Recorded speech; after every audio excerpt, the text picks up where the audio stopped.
The awakening captain, Alina Vasquez, pressed her palm against the cold metal scanner, watching as blue light traced the lines of her hand. The massive blast door groaned open, revealing the underground facility that had become humanity's last hope. 50 years of hegemony rule had taught them one thing. Sometimes freedom had to be taken, not asked for. The year was 2387, and Earth looked nothing like the blue marble their ancestors had known. Grey towers of alien architecture pierced the sky, while human settlements huddled in the shadows like forgotten memories. The galactic hegemony had conquered Earth with surgical precision, claiming they were bringing order to a chaotic species. They gave humanity choices: submit or face extinction. Most chose submission. Alina had chosen differently. She walked through the facility's main corridor, her boots echoing against reinforced concrete. The walls were lined with holographic displays showing the hegemony's latest edicts: mandatory genetic modifications, restricted breeding programs, cultural purification initiatives. Each word was a knife twisted in humanity's collective heart. Dr. Marcus Chen looked up from his workstation as Alina approached. His face was gaunt from years of underground living, but his eyes still burned with the fire of discovery. Behind him, a massive holographic projection showed the skeletal remains of something impossible. "Tell me you have good news, Marcus," Alina said, her voice carrying the weight of leadership that had been thrust upon her. Marcus turned the projection slowly, revealing the full scope of their find. "Alina, this changes everything.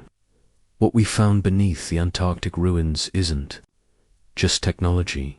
It's a weapon system that predates human civilization by millions of years." The projection showed a humanoid figure, but scaled to impossible proportions. Nearly 400 feet tall, with armor that seemed to flow like liquid metal. Ancient symbols covered its surface, pulsing with an energy that made Elena's skin crawl.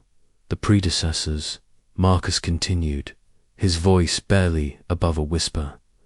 "They left Earth long before humans evolved, but they left guardians behind. Sleeping guardians that were meant to protect this world from exactly what's happening now."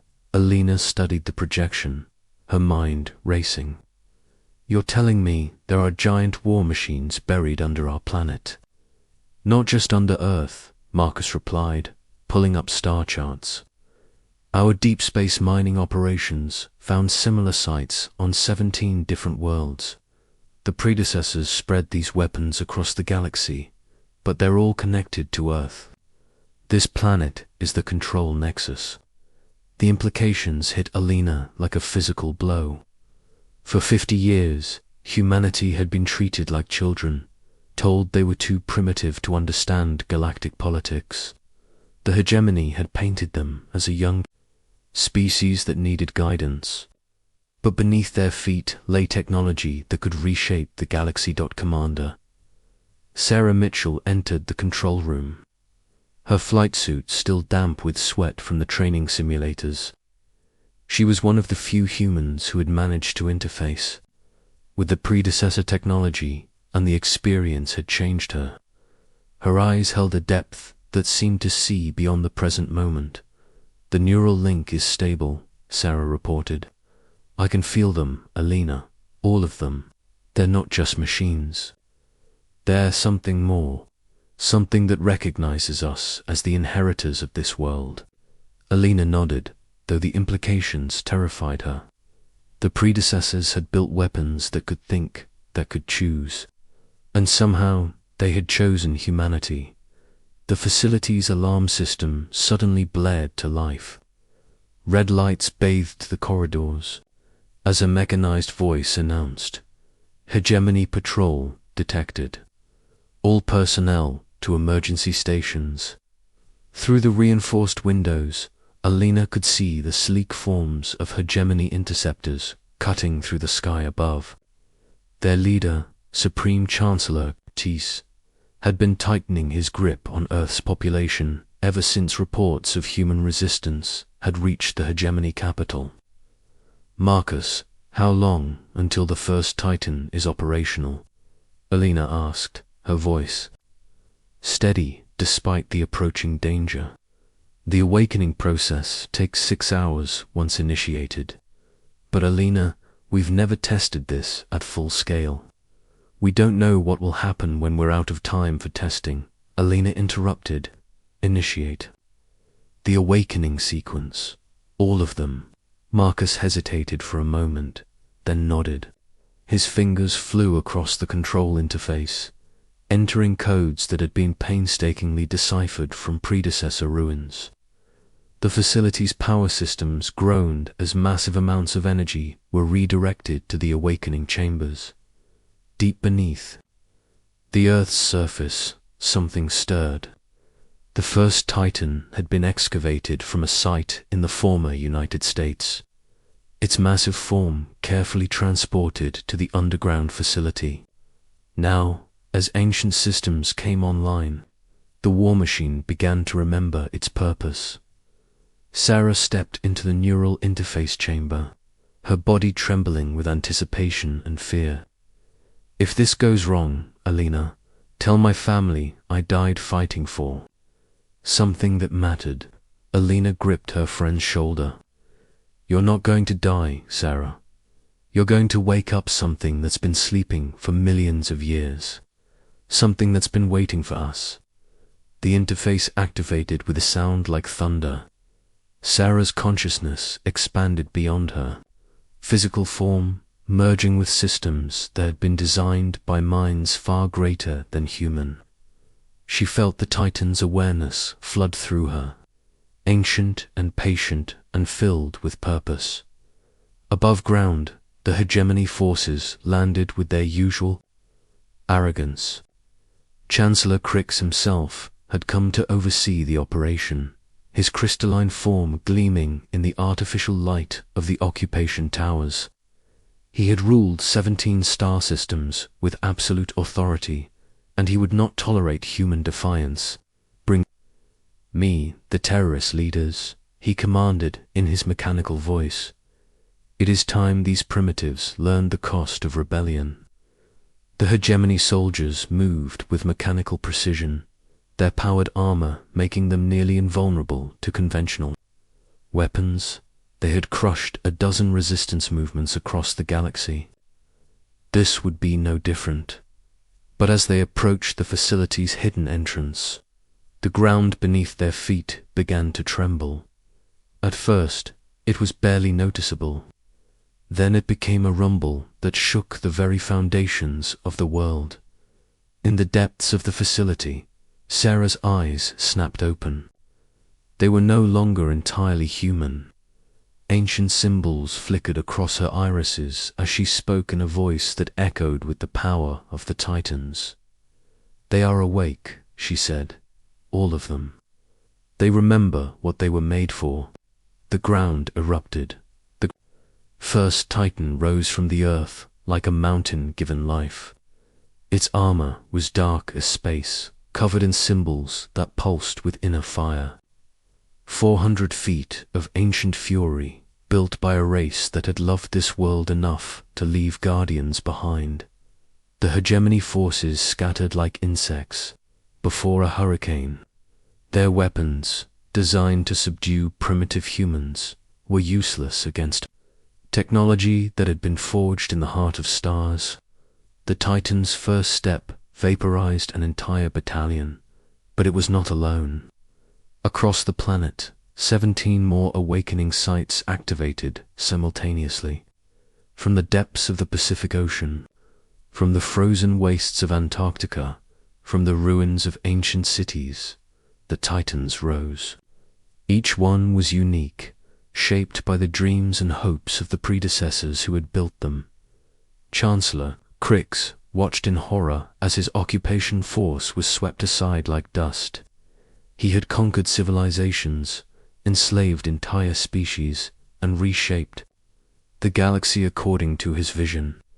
But now he faced something he had never encountered.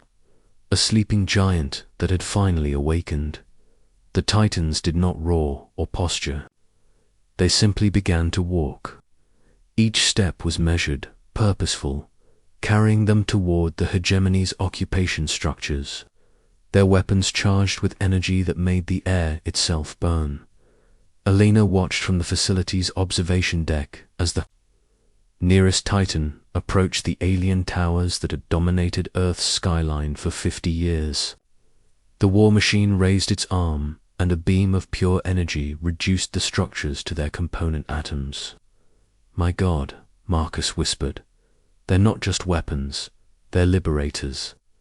The Titan turned its massive head toward the facility, and Alina felt a presence touch her mind. Ancient, patient, and filled with a love for this world that transcended species.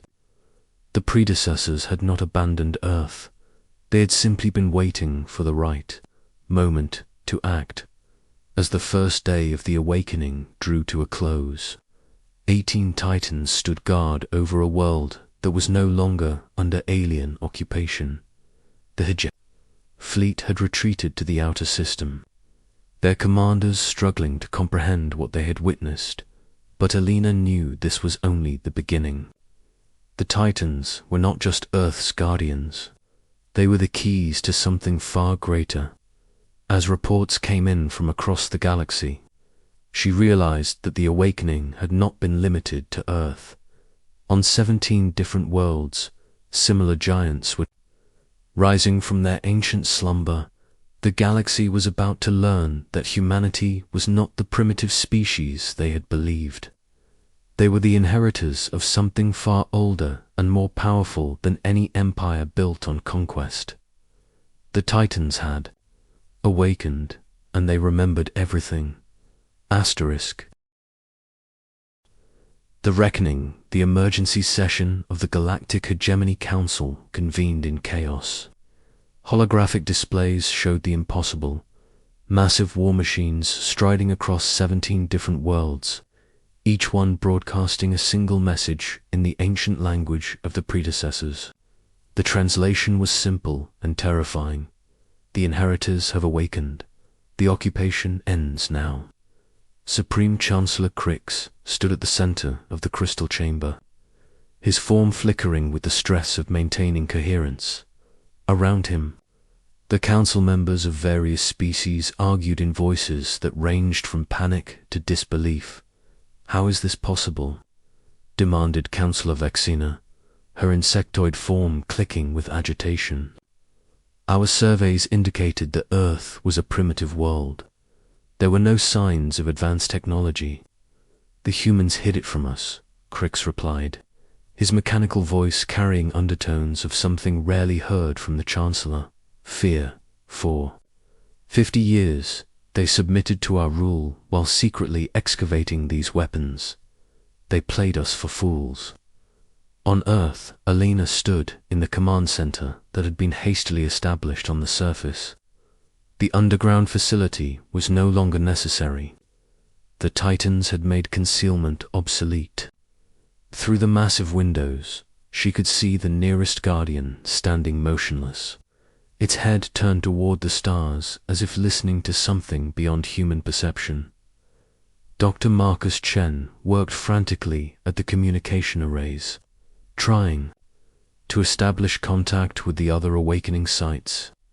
Alina were receiving responses from all 17 locations. The Titans are networked somehow. They're sharing information across interstellar distances instantly. What kind of information? Alina asked, though she suspected she already knew. Everything, Marcus replied, his voice filled with wonder. Star charts, tactical assessments, historical records.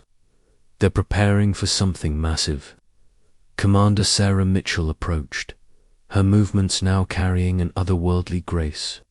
The neural link with the Titans had changed her in ways that were only beginning to be understood. She spoke with the authority of someone who had touched the mind of gods. "The hegemony is mobilizing their entire fleet," she reported. "They're calling it a sterilization protocol. They planned to destroy all 17 worlds rather than face the Titans. Elena felt a chill run down her spine.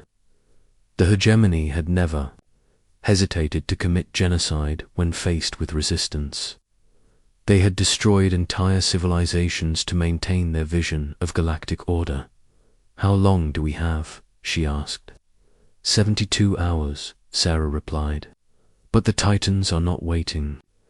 They've been in contact with resistance movements across the galaxy. The liberation is beginning." As if responding to her words, reports began flooding in from across the galaxy. On the mining world of Kepler 44b, the local Titan had emerged from the planetary core and was systematically destroying the slave labor camps. The hegemony's overseers were fleeing in panic as their primitive workers cheered the arrival of their liberator. On the water world of Tiamat, the Titan rose. From the deepest ocean trenches, its form adapted for aquatic combat. The hegemony's underwater cities were being systematically dismantled. Their inhabitants given the choice to surrender or face the consequences of their oppression. Each world told a similar story. The Titans were not random weapons of destruction. They were precise instruments of liberation, each one perfectly adapted to free the specific world it protected. The predecessors had planned for this moment across millions of years. "Alina," Marcus called out, his voice tight with urgency. "We're receiving a priority transmission from the hegemony fleet. Chancellor Crix wants to negotiate." Alina stared at the communication request for a long moment. For 50 years, the hegemony had refused to acknowledge humans as equals. Now they wanted to talk. "Put him through," she said finally. The holographic image of Chancellor Crix materialized before her.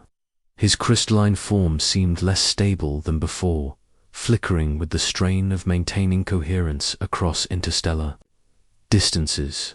"Captain Vasquez," he said, his mechanical voice carrying undertones of something that might have been respect. "I propose a cessation of hostilities.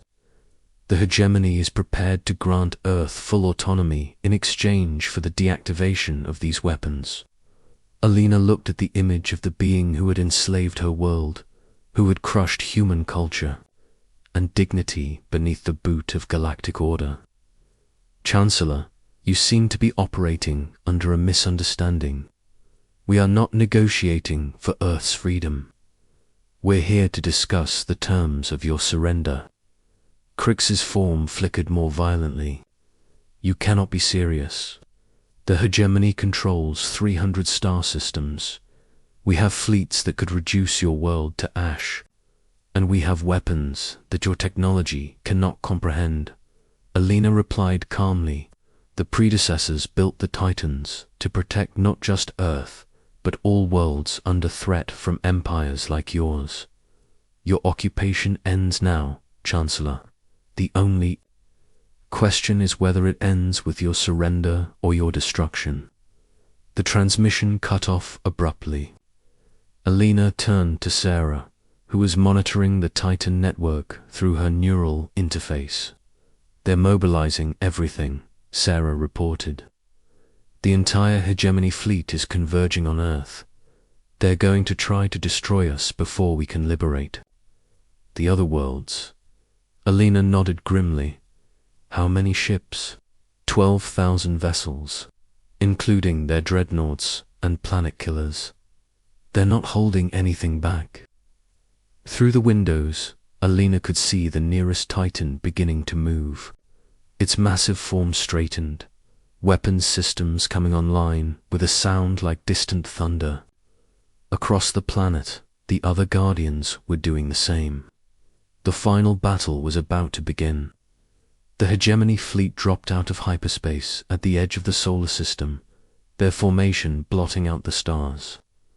Each ship was a marvel of engineering, armed with weapons that could crack planets and shields that could deflect stellar radiation. They had conquered the galaxy with these vessels, and they would use them to prevent their empire from crumbling. But as they approached Earth, they encountered something impossible. The Titans were not bound to the surface of their worlds. They could fight in space itself, their forms adapted by technology that transcended the known laws of physics. 18 giants rose from Earth's surface, their forms shimmering as ancient drives lifted them beyond the pull of gravity. They moved, with purpose and precision, taking positions around the planet in a formation that seemed to bend space itself. The battle, when it came, was unlike anything the galaxy had ever witnessed. The hegemony's weapons, designed to destroy conventional spacecraft, were useless against the Titans' adaptive armor. Energy beams that could vaporize asteroids were absorbed and redirected. Missiles that could level cities were swatted aside like insects. But the Titans were not merely defensive. They struck back with weapons that seemed to operate on principles beyond current understanding. Entire sections of the hegemony fleet simply ceased to exist, their atoms scattered across the cosmos. Others found their ships converted into raw energy, their crews given seconds to contemplate the futility of their empire before joining the stars. Alina watched the battle from the command center, her heart pounding as she witnessed the systematic destruction of the force that had enslaved her world. But she felt no joy in the violence. Each destroyed ship represented lives lost, beings who had been caught up in the hegemony's vision of order. "Alina," Sarah called out, her voice carrying the weight of the Titan network. "We're receiving surrender requests from 17 different systems. The local hegemony forces are laying down their arms, and the fleet," Alina asked, "destroyed or retreating?" "Chancellor Crix's flagship is requesting permission to withdraw." Alina considered for a moment. The hegemony's power was broken, their empire crumbling. But vengeance was not the same as justice. "Let them go," she said finally, but with a message. "The age of empires is over. The galaxy belongs to all its children, not just the strongest." As the surviving hegemony ships fled into the darkness, Alina turned her attention to the future. The Titans had awakened not just to destroy, but to protect.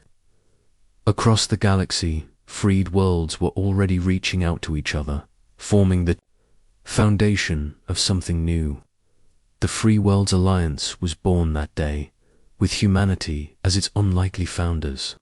The species that had been dismissed as primitive had become the inheritors of the galaxy's greatest weapons.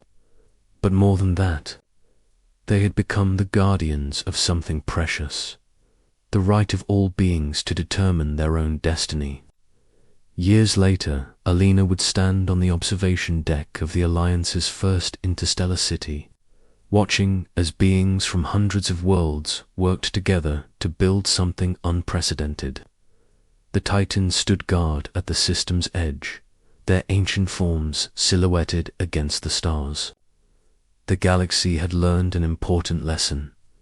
Never underestimate the power of hope, the determination of the oppressed, or the sleeping giants that protect them. Humanity had awakened more than ancient weapons. They had awakened the galaxy's conscience. The predecessor's greatest legacy was not the Titans themselves, but the reminder that freedom was worth fighting for, no matter how long the battle might take. The age of empires had ended. The age of freedom had begun. Asterisk.